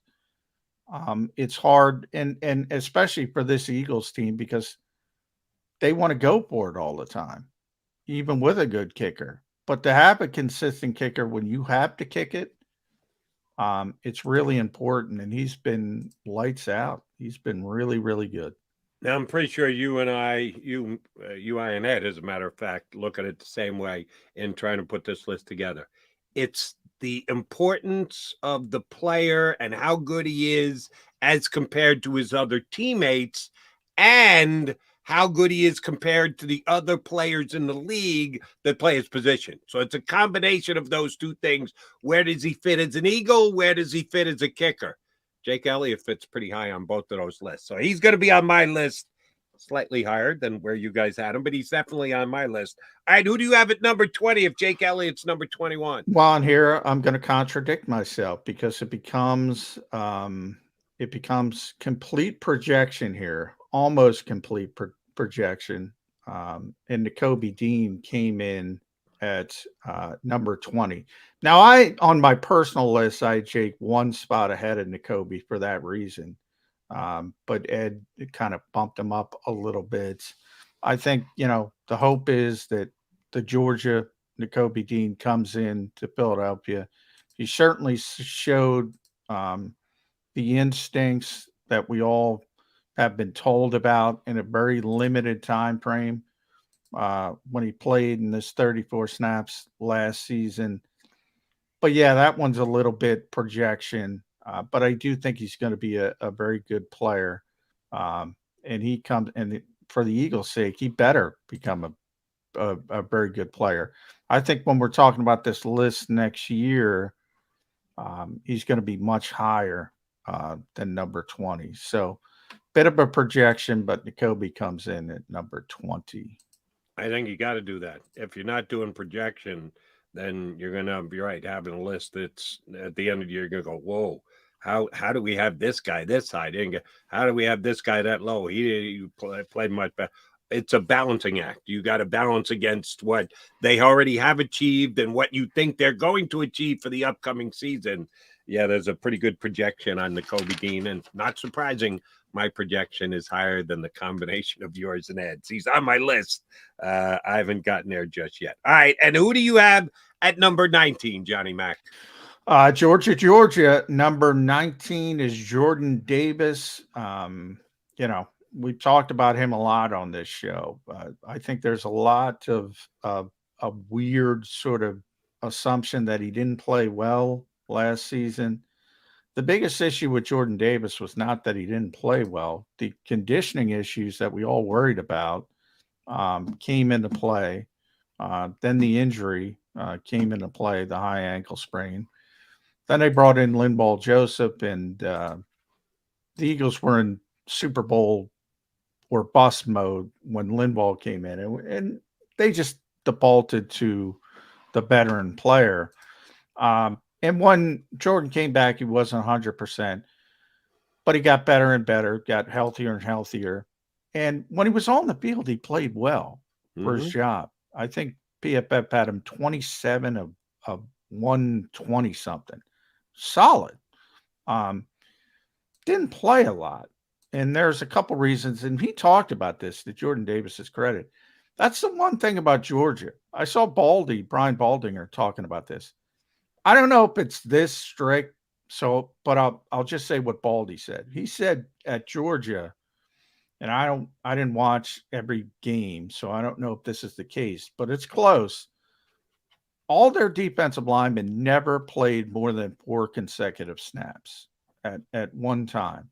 I don't know if it's that degree, but they rotated a lot. So everybody, from Trayvon Walker, who was the number 1 pick in the 2022 draft, to Jalen Carter, who was arguably the best, most talented player in this draft, everybody on that defensive line, Nolan Smith, everybody didn't play a lot when it came to numbers. And I think that's a bigger deal with Jordan because he's 350 pounds. So he to his credit, he said the 2 things he had to work on were strength and conditioning. And because he's got to play, he played 250, 60, somewhere in that range. He's got to play over 700 snaps this year. If he's healthy, you hope health. Remember that number, he missed a month. So that number's really really would have been, you had 100 snaps, what really would have been about 360, 350, 360. If he stayed healthy. So I'm saying through 17 games, if he's out there, that number's got to double essentially. Can he have that conditioning? The hope is he can. They don't have the safety net, at least yet, for his position. And then the second part, you and I have talked about this ad nauseum, Jody.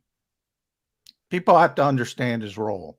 So for people looking for big tackle numbers and big sack numbers, that's not his role. His role is to make things easier for Hassan Reddick and Josh Sweat and Brandon Graham and Nolan Smith and Nakobe Dean and Nicholas Morrow or Christian Ellis, whomever is playing linebacker.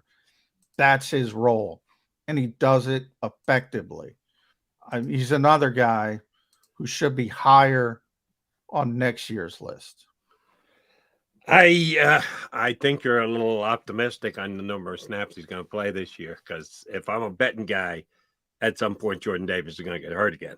We'll see. If he plays 17 straight games, I'll give my mea culpas at the end of the year, but I'm going to say he's going to miss a little time. And I think even though with Javon Hargrave out, they've still got depth at the tackle position. I don't know if they're going to increase his numbers that much. But here's what I like most about Jordan Davis last year. And you're right, John.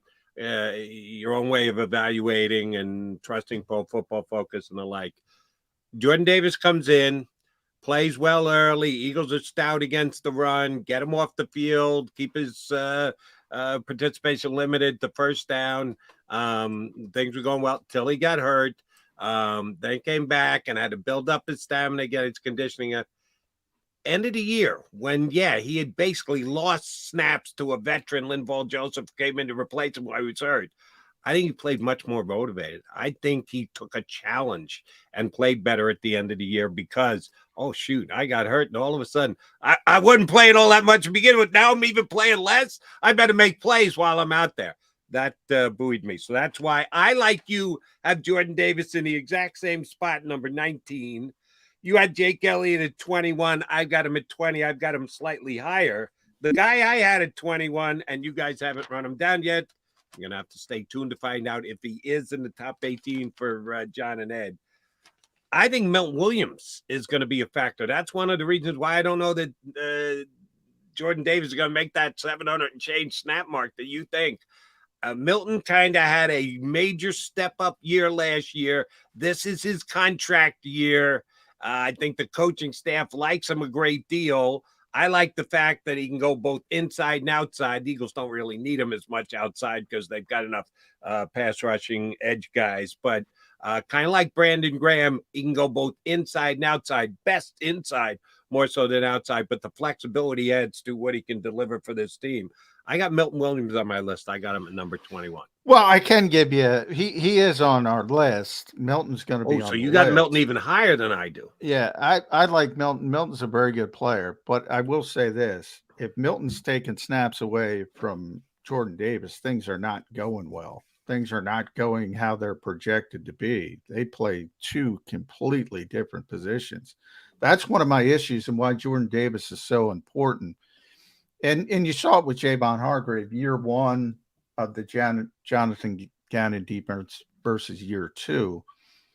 Year one, he had to play a lot of nose tackle, a lot of one technique, a lot of shade technique. Not good at it. And he honestly played too much of it last year. Not good at it as a run defender. Great three technique, 4-eye. That's where Milton's got to be. Fletcher, same way.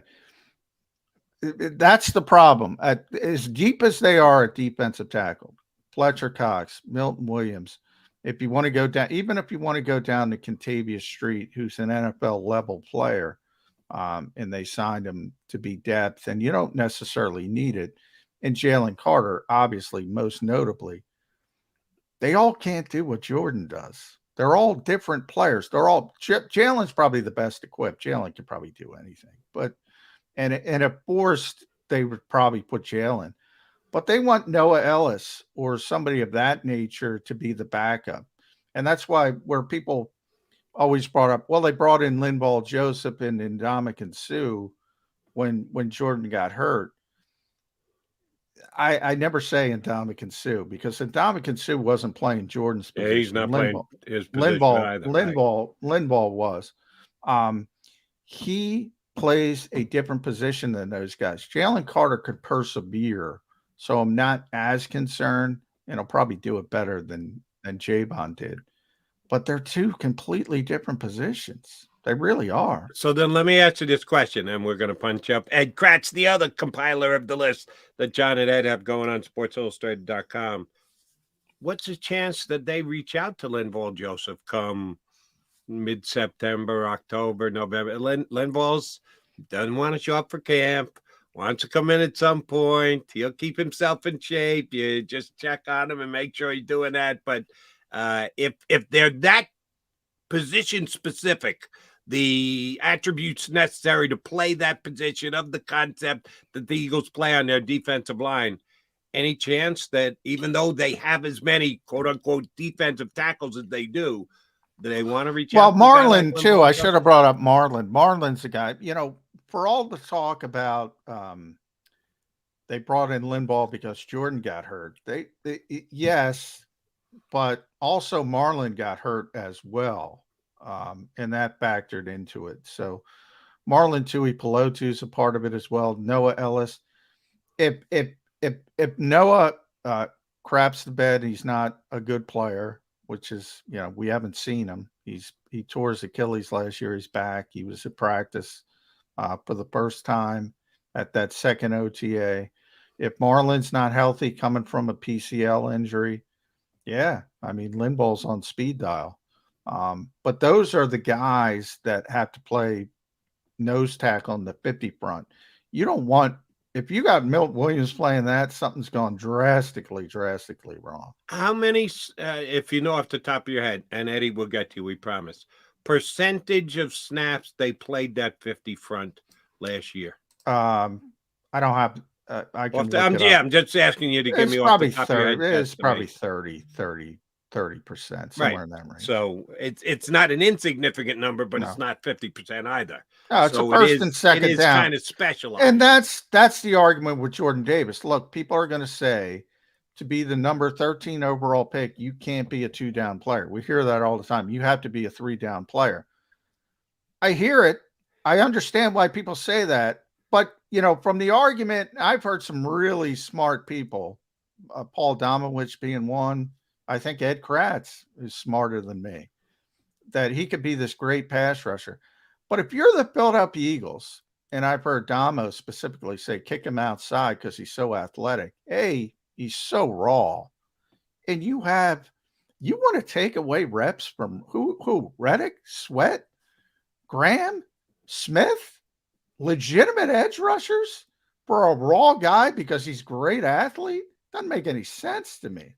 If he turns in to Haloti Nada, that's the comp I always give, or Vita Bea, 13's, I'm fine with 13. And John and I, if you're just tuning in here to Birds 365, we got off on a tangent. Now we're number one about math. That when math takes over, it's a bad thing in sports, NFL, whatever else. I'll do you a little math right here, right now. You said that you think the Eagles were in 50 about 30% of the time. But then you said Davis can't be a 2-down player. It's got to be a 3-down player. If he's I playing, didn't say that. I said a lot of people said that. A lot of people, not you said that. Right. I don't want to misquote you. You said a lot of people said. If you're only in the defense that he's stellar at 30% of the time, he's not a 2-down player, he's a 1-down player. If you continually put the other team in 2nd and 12, guess what? He's off the field on 2nd and 12. And guess what? If you're in 2nd and 12 or 3rd and 10, the Eagles will take that, man, and they will be happy. Pretty good overall success if you're putting the other team in that kind of situation, possession in, possession out. All right, Ed Kratz is waiting. He's good to us. We're good to him. I'm going to pick holes in his list that he's made with John McMullen when he joins us next. We'll have some fun with Ed Kratz here on Birds 365. Do you stream on a Roku, Fire Stick, Google TV, or Apple TV? Now you can watch 6ABC 24/7 with the 6ABC Philadelphia streaming app. And the big story on Action News. Search 6ABC Philadelphia and start streaming today. Go to get your game on. Go for the beers. Go for the cheers. Go for the hit and the hits. Go for the stakes and the stakes. Go to get your parlay on. Go to get your party on. Go for the scene. Go for the screens. Go for the gallery. Go for the win. Go to Ocean. Visit theoceanac.com to plan your visit. The greatest fans on earth. It's a bold statement, but would you expect anything less from Philadelphia? 58 years of heartache creates a toughness, a grit, a resolve not found in most. Sure, our prayers were answered, but now that we've had a taste, we're looking for more. Pondley Hockey, official partner of the Philadelphia Eagles.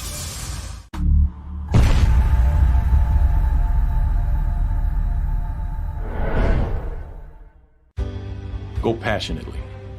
Go fearlessly. Go confidently. Go Birds! Go confidently towards your goals with First Trust, Philly's hometown bank for nearly 90 years, and the official bank of the Philadelphia Eagles. We're focused on getting you over the goal line.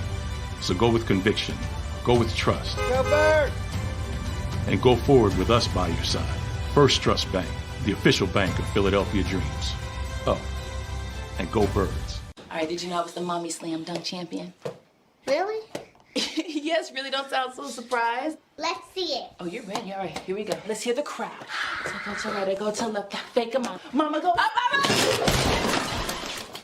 She did it. Again? You can't avoid gravity, but United Healthcare can help you avoid financial surprises by helping you compare costs and doctor quality ratings. United Healthcare. Uh-huh.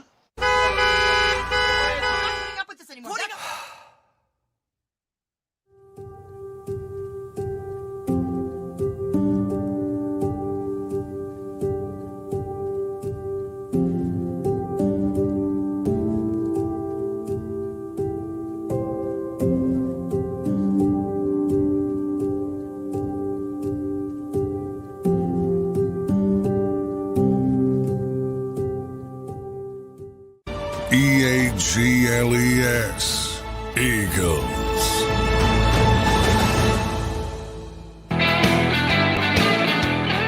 Back here with your Birds 365. We got the man, the myth, the legend, Ed Kratz, to jump in with us for a solid half hour here to round out our Monday edition of Birds 365. IDK, I saw you wrote in your latest post on SI.com that Kaylee Ringo not signed with the Philadelphia Eagles.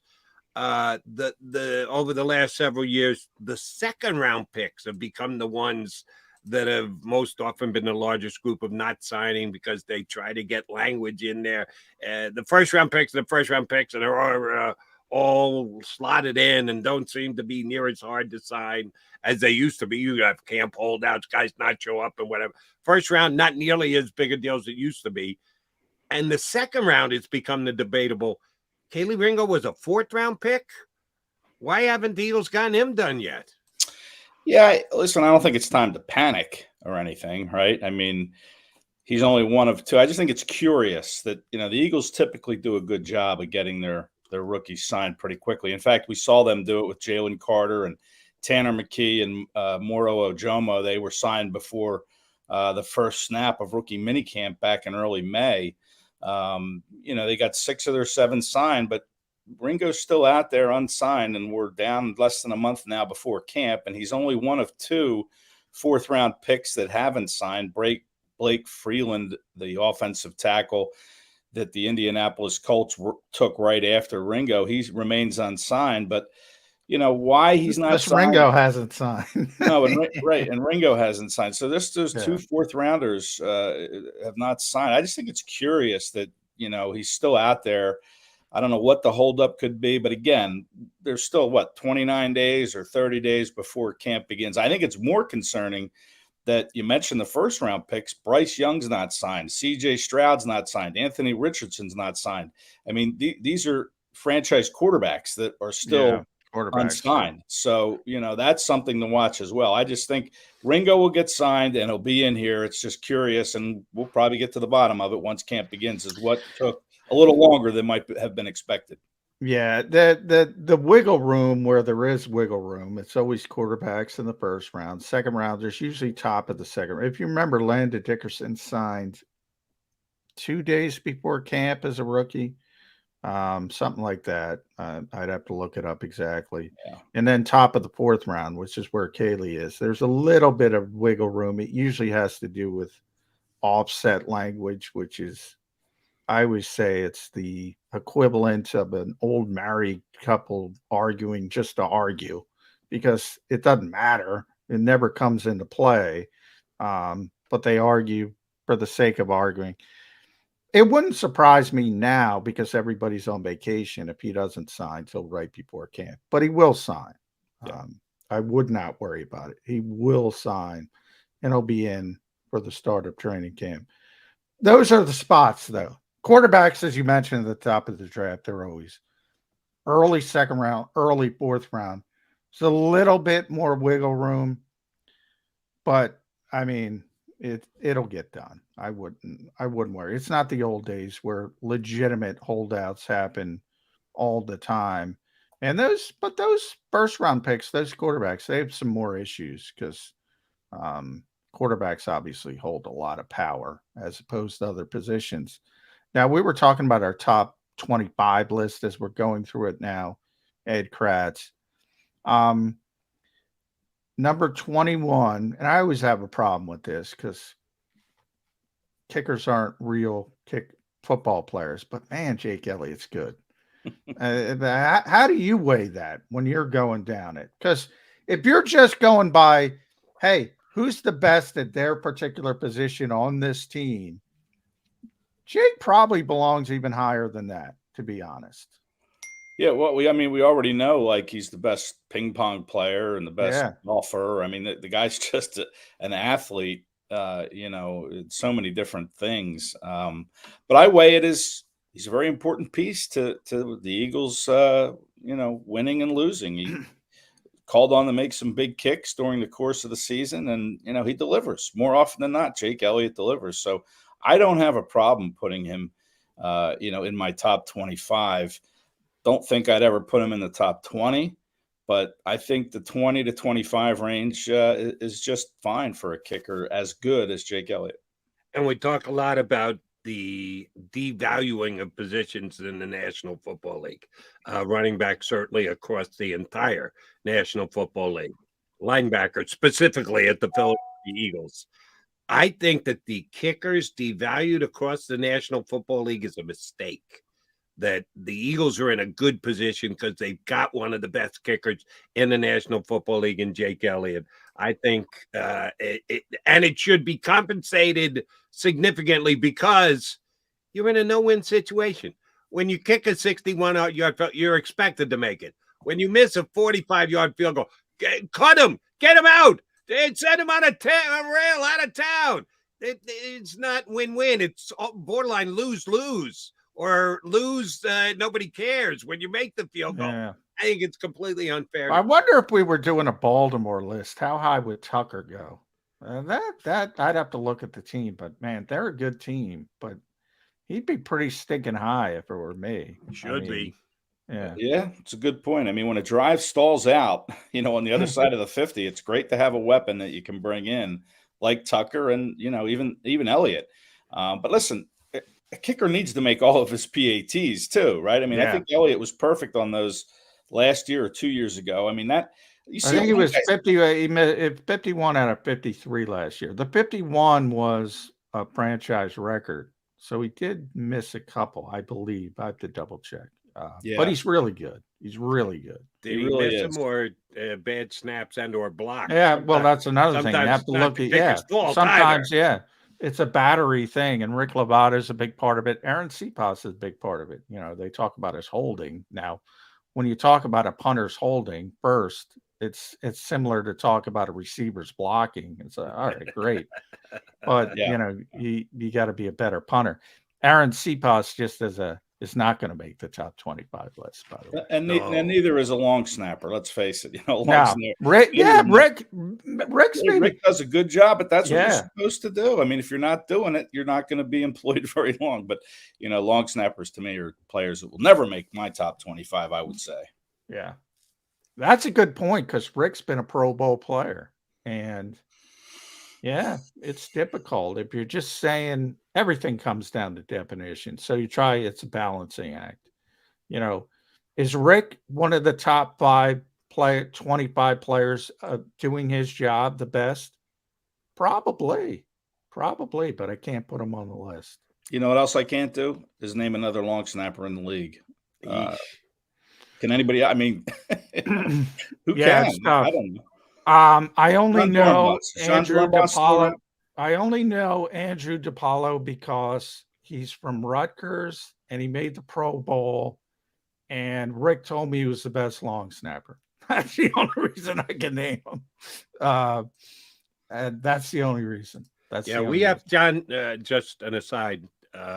We need to find out who is the best long snapper evaluator in the world, and we got to get him as a guest. Well, I went to another long snapper. I figured Rick would know that the guy from Baltimore, Morgan Cox. I don't know if he might have retired. He was a big deal too. He was a big. We need to have someone on to break down every single aspect of long snapping and what makes a long snapper great, and or the reason that you lose your long snapper chops and you need to be looking for another occupation. We will get that done for you here on Birds 365, we promise. Eddie Kratz, John mentioned this earlier. Our pal Eric Edholm from sports NFL.com had an article on overstated stories that are getting too much attention, stories that are not getting enough attention. And he said the fact that the Eagles lost both their offensive coordinators being a little overhyped, that it's not as big a deal as it is being made in some quarters. I love my guy, E. Yeah, I think he's wrong about this one. I think it is a big deal with the Philadelphia Eagles this year. I think that the biggest aspect of it is the fact that we don't know how good a play caller Brian Johnson is going to be. We know Shane Steichen did a hell of a job last year. Is that something that from day one when camp opens up, we should be looking? I guess we can't even begin to judge till game starts. I might have to push it till week 1 of the regular season. You think seamless the transition between Steichen and Johnson as play calling goes? Yeah, I don't think it's overrated at all. To me, it's one of those issues that should be concerning. You mentioned the play calling for Johnson. I would have liked to have seen a little bit more on field time for the Eagles this spring. Just to what more field time? Are you nuts?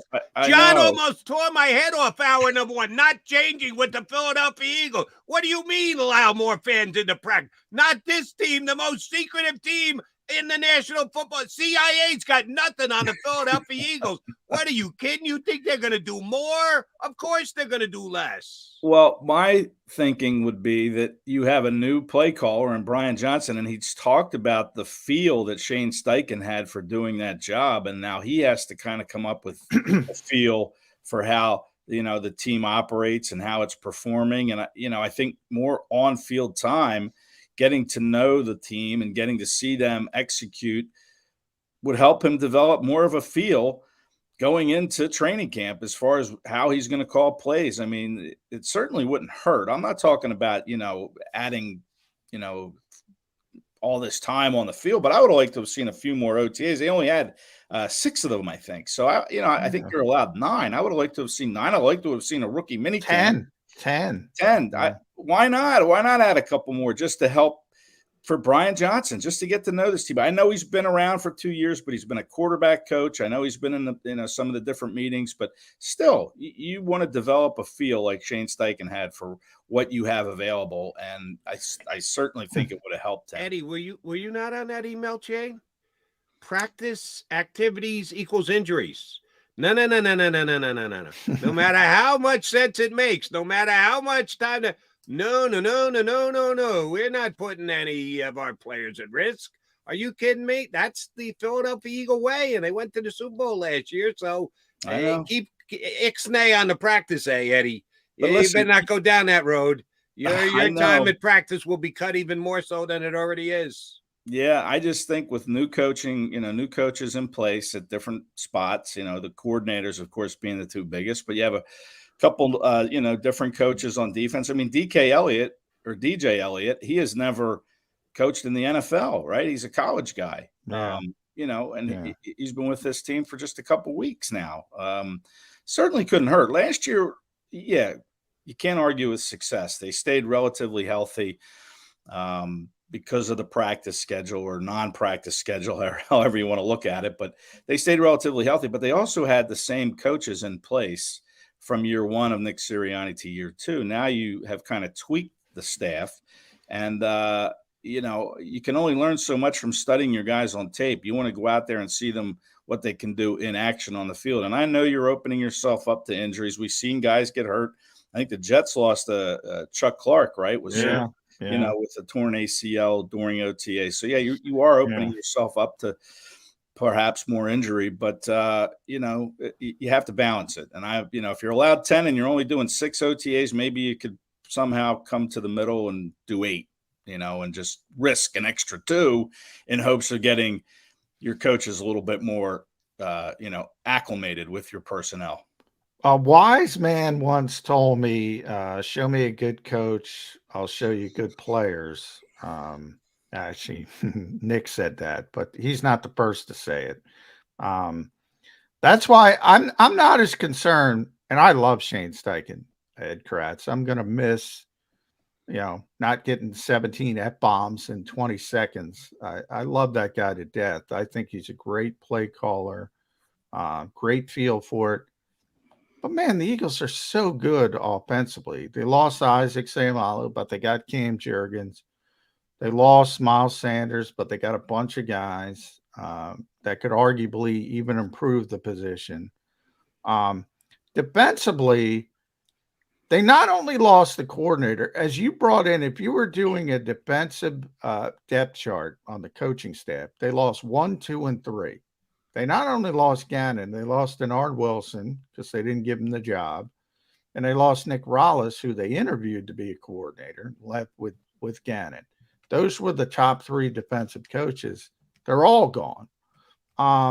Whereas you still have Brian Johnson here. You still have Kevin Patullo here. It's Nick's offense.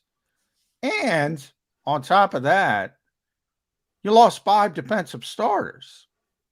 You lost much more on the defensive side of the ball when it comes to proven talent than the offensive side of the ball. That's why I'm more concerned with the defensive side of the ball. Yeah, you're making my point. More on-field time. You're right. They lost both starting linebackers. They lost both starting safeties and 3 key coaches. I mean, yeah, it's a concern that, you're going to have to get on the same page. And I'm not sure, you can wait until August to start doing that. I think it has to start. Now, listen, we didn't see them. They were behind the scenes a lot this spring, but we were in there twice for an hour each time, if that. So, it's hard to judge what kind of work they got done in the meeting rooms and when they didn't let us in for these OTAs. So, maybe they got a lot done. Maybe they were comfortable with what they had. But to me, from the outside looking in, yeah, I think it would have helped to be on the field more. Because of, you're right. The defense is a concern. New coordinator. How's he going to play this? What's this defense going to look like? How is he going to utilize this personnel? The Eagles brought in a lot of new guys that all of a sudden they have to mesh. And can they do it in a short period of time? Really 1 month in the summer before the season lifts off. All right. Ed Kratz, will Milton Wright, not to be confused with Milton Williams, will Milton Wright be a Philadelphia Eagle? I see the receiver from Purdue. Yeah. Yes. I know you posted about that last week, so I figured you had a ready-made opinion on whether Milton Wright should be a supplemental draft pick for the Eagles or not. Listen, I think they'll put a bid in. It's kind of like the silent auction with this supplemental draft, right? You put your bid in and you wait to see you know, if you're the best bid, if you're the winning bid, I wouldn't put a first round pick in for him. I'm not even sure I'd put a second round pick in him, but I'd put in a 6th round pick. That's where I'd yeah, start. well, listen. Yeah, Johnny's not going. He's got to go 3rd round. He covets those first 2 day 2 picks. Day three. Yeah. Yeah, he's going day 3. I could have 4th guaranteed round you or that. beyond, huh? Yeah, listen, I mean, he was pretty productive at Purdue. I mean, he put up good numbers. He has good size. I think he's 6'3", 195. You know, did the Eagles like what they have as undrafted guys? Again, I go back to Joseph Nada from Clemson. I mean, he's got similar size, good production at Clemson. I mean, maybe he's a guy that works his way up. And now Devin Allen, you know, has this decision to make. You know, he ran in the Grand Prix in New York on Saturday. He might qualify for the World Track Championships in Hungary, which is August 19th to the 27th, right in the middle of training camp. Devin Allen may not be on this roster once training camp hits. You know, they may part ways because he still is all in on track and field. Fourth fastest hurdle time in the world this year, by the way. Yeah. Devin Yeah, Allen. I just wrote about it this morning. It'll be posted on SI. But yeah, he's a guy that I'm not sure he's going to be here. So you probably have an opening. And Milton Wright, you know, if you really like what you see from him, why not put a 4th round bid in on him? You may not get it. There might be teams who think they need I think receiver more than the Eagles do, and someone will put a 3rd round bid in. But I would certainly throw my dice and hope I get come up craps or whatever you want to say there. But I would certainly put a bid in on Milton Wright. You could use help at the receiver spot still. They need help. That's the only reason I'd leave. I don't know obviously I don't know what they think of him as a player. Right. That it all hinges on that. I mean, if everybody goes back, because the Eagles drafted Chris Carter back in the day. They gave up a 4th round pick for Chris Carter. It's a different generation, but kind of tells you that, you know, obviously he was a high profile guy at the time, turned into a Hall of Fame player. I wouldn't count on that for Milton Wright. But I would say about Devin Allen, remember when they first signed Devin Allen and Devin said, I'm going to commit to football. And by the way, I agree with him. He's running the 4th best time in the world. Why the hell isn't he committing to track? I mean, why don't just pull the plug on Devin Allen? Exactly. Nicest kid in the world, but he's 28 years old. You can't do both, as you mentioned.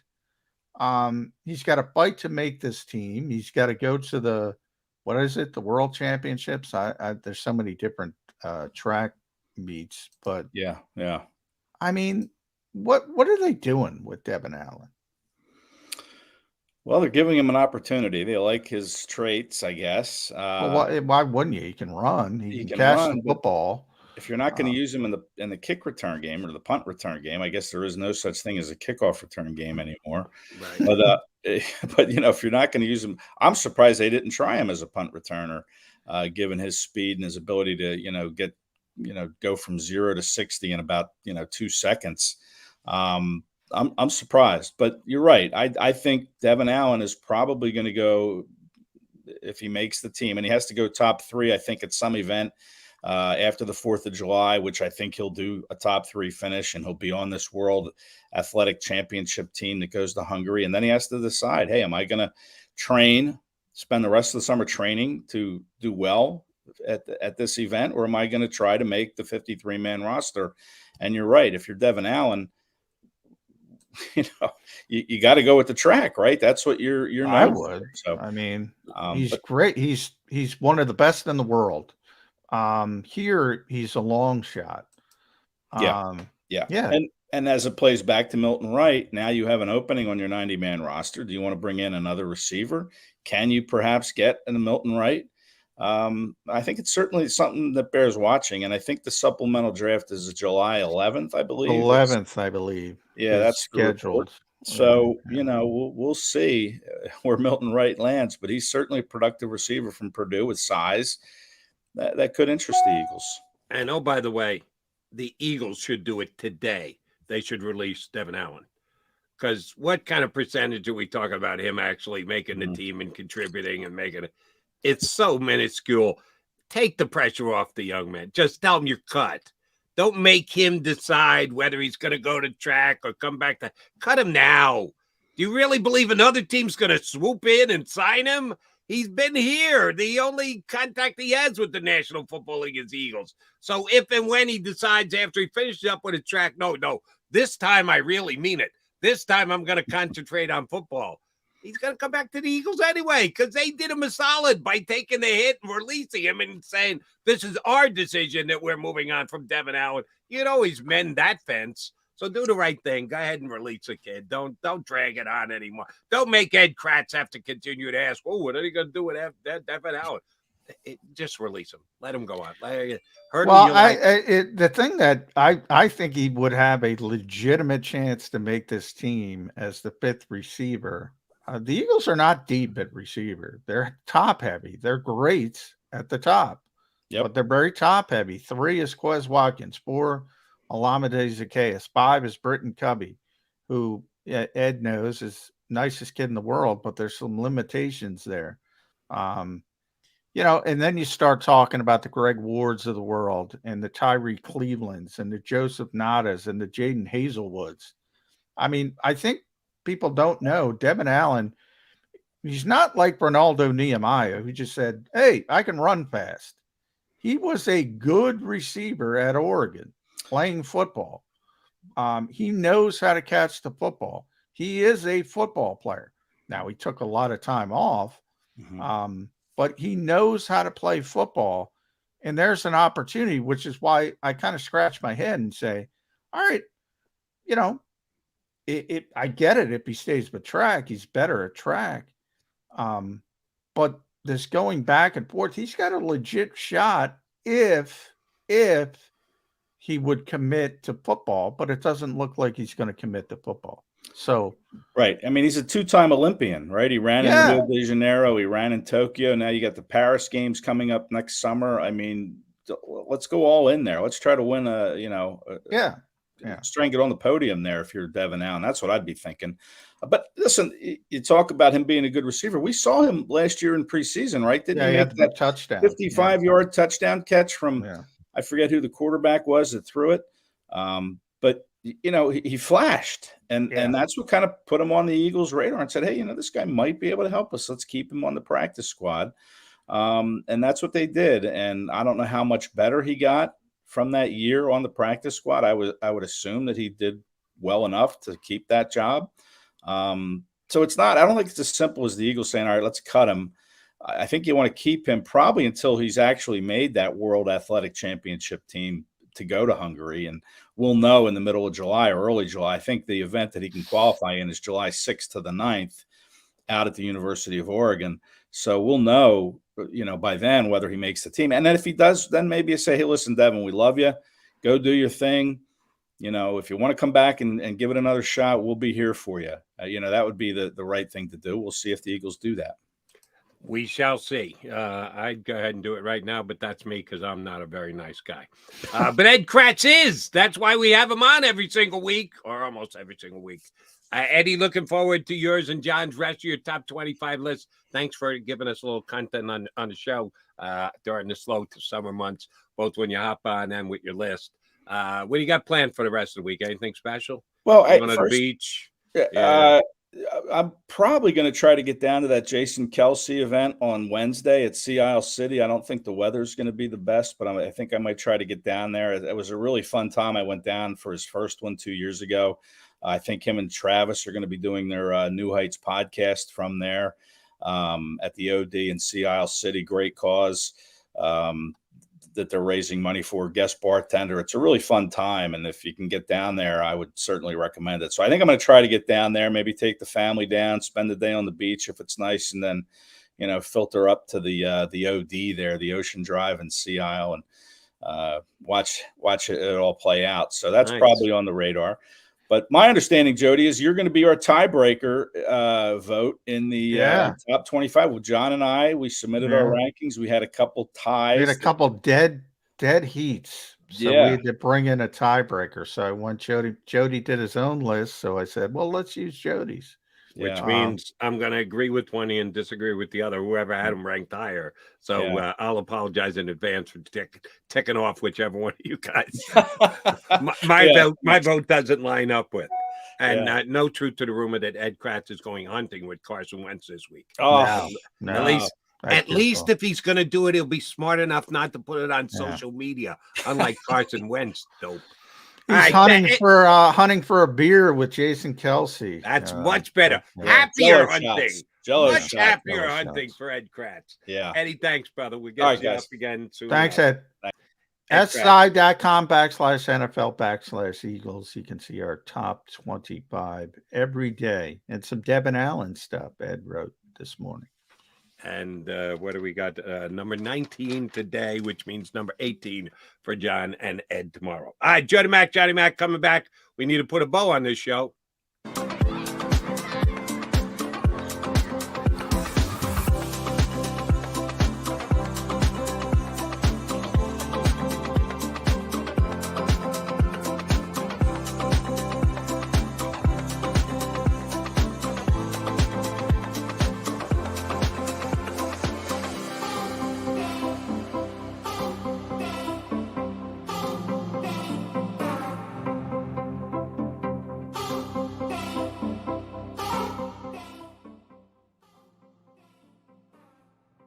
Heading down the shore. Have a ball once more. Here, imaginations run wild and time stands still. Because here, you can find the best of the Jersey Shore, all on one 5-mile island. So leave the old you behind and get lost in the woods. Wild, wild, wild wood days.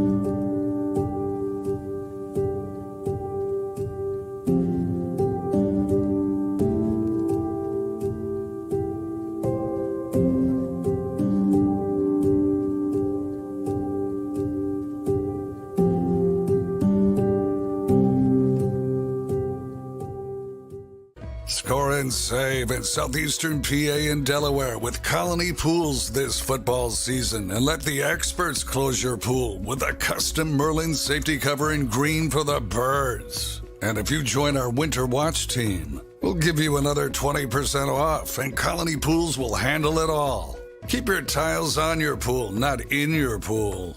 Fly with Colony right now, Birds fans. Visit flywithcolony.com. Hi everybody, my name's Jason Lombardi. I'm an inspector at DryTech. At DryTech we offer 3 major services, the first one being basement waterproofing, the second service we offer is foundation and structural repairs, and then the third service that we offer is mold remediation. If you feel you are having a waterproofing issue, give DryTech a call or check us out online.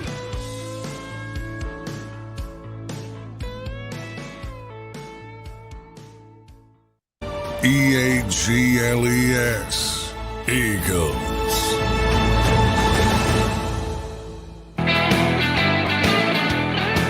Welcome back, guys. Wrapping up a Monday edition of Birds 365. Advance notice, a couple of days this week, including tomorrow and Thursday. Yours truly will not be on Birds 365. My buddy Joe DeCamera sucked me in to go in to do a couple of days on the mornings on WIP with him. John Ritchie's off this week, so DeCamera and I knowing each other a long time, including hosting. Well, he was my producer. I was the host of the Eagles pregame show on their radio network when they went to the NFC Championship games 4 years running. That's right. I was the host of the pregame show 4 years. They went to 4 championship games. My record is almost unblemished. But the camera was the producer of that show. And that was many moons ago when Andy Reid, of course, was the coach. So Joe and I go back a long time. He's asked me to come and do the show with him. So I said, yes, I leave you in the culpable, if not capable, hands of Rob Ellis. Is going to be filling in for you. You and Robbie get along like me and the camera? Yeah, Rob and I get along. How could you not get along with Robbie? Yeah, tremendous job. You're going to miss Colin Thompson's going to be back tomorrow too. I'm bummed. Former NFL tight end, local kid, Colin Thompson. He'll be on the show. Got to wrangle up one more. Is he signed with anybody yet, or is he still looking? Still looking. So not signed, but always a fun time when he comes on, because obviously he's got a wide range of knowledge. Plus, when he went to Temple, he went to Florida and he went to Temple, part of his college career. He's a big media guy, does his own show. So that's what he wants to do in the future. So he's very good at it as well. And something he brings to the table that neither me nor John do. Actual experience playing in the NFL. McMullen never played. McDonald never played. Thompson played. So be tuned for that tomorrow. He'll be on. Robbie E. being for me both tomorrow and Thursday. Johnny Mac, I'll be back with you on Wednesday. Have a good show tomorrow, brother. All right. Thanks. You too. We're competing. But watch Birds 365 listeners, you make sure if you do listen to Jody, you can always get us on demand. And you got to be over here at 8:00. Exactly. On demand, right. Yes. On demand as well. You get Johnny Mac and Rob Ellis here tomorrow on Birds 365 in 2 and 2. You've been listening to Birds 365, the destination for the passionate Eagles football fan who bleeds green. If it's Eagles football, we're talking about it. Debate, inside the locker room, and guests that are some of the greatest football minds from around the region. We hope you enjoyed the show. We know we had a blast. Make sure to like, comment, and subscribe, and we'll be back soon. But in the meantime, hook up with us on social media at JAKIB Sports. See you next time on Birds 365.